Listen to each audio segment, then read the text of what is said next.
Redhead.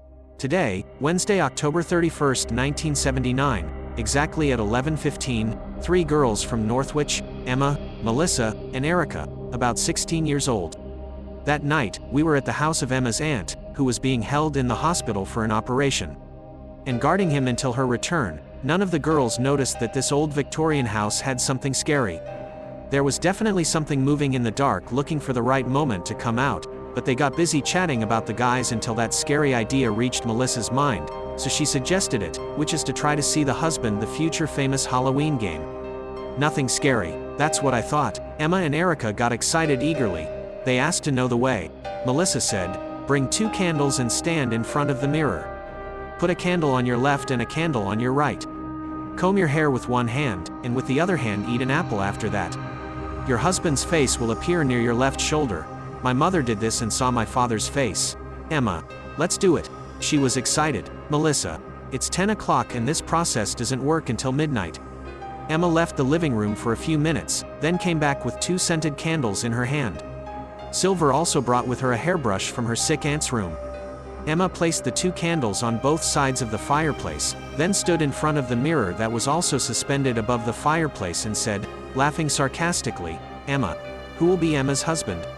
Melissa, "Don't mess with what might be black magic," warning Emma angrily. At midnight, Emma repeated the process, but this time she was more serious. She stood brushing her hair while Melissa and Erica watched the situation from afar. During that, Emma noticed an electric flash that came out of her hair when the brush touched it. She ignored it. Emma completed the matter and continued her observation of her left side. Time passed, and nothing appeared, so Emma left the brush, but suddenly the picture appeared on her left. It was not what she expected her future husband. Rather, she saw on her left a pale-faced man with a red face who looked at her with great anger and then growled in her face as if he wanted to kill her. Emma quickly turned around, thinking that she would see him, but she did not find anyone. The face was only visible in the mirror. Suddenly, a breeze of air came from the window that extinguished the 2 candles. Emma hurried to light the lamps, but she did not know where the keys were in the dark, and she fell from fear, unconscious. All this and Melissa and Erica did not know what happened to Emma all of a sudden. Melissa moved to open the window to get some light in, but she suddenly stopped. And she started screaming. There were flaming pieces of coal lying on the ground. She stepped on her foot and burned her. I wondered how that piece got here. The heater was not working in the first place either. Why did you not see it even though it was a burning block of fire in a dark room? Suddenly the room started raining shrapnel and burning pieces of wood despite the darkness. The girls managed to reach the door and leave the house. After a few days, the aunt returned to her house, and Emma called her to apologize for destroying the living room and said that she did not know the reason for what happened. Emma contented herself with telling her aunt the story of the burning wood, but she never told her the story of the face and the incantation. Then the aunt replied that her house is as it is. There is no sign of any burning on the living room furniture. They must have taken some kind of drugs. Her life was normal, until 1984 when Emma met a man named Roy and considered him the ideal man she saw in her dreams. He was tall, blonde-haired, and blue-eyed.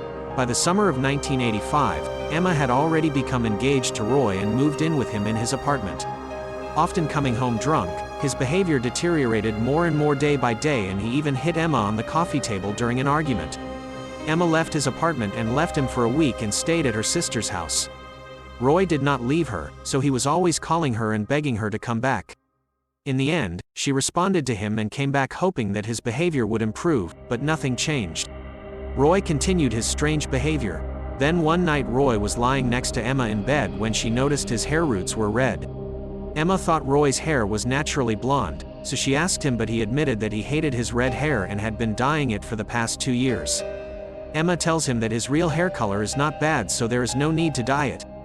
Roy did what she said, and after 6 months a strong altercation occurred between her and him, so she was shocked to see a scene that she had thought was from the past, and she found herself standing in front of a red-haired man with a pale face, whose eyes were filled with hatred and anger. It was the same scene that she had seen 5 years ago. Roy he growled and then took a knife from the table next to him and would have killed her had she not been able to escape to her family's house, and from there she called the police, who arrested Roy. What she saw earlier was a warning from kind spirits who wanted to save her life.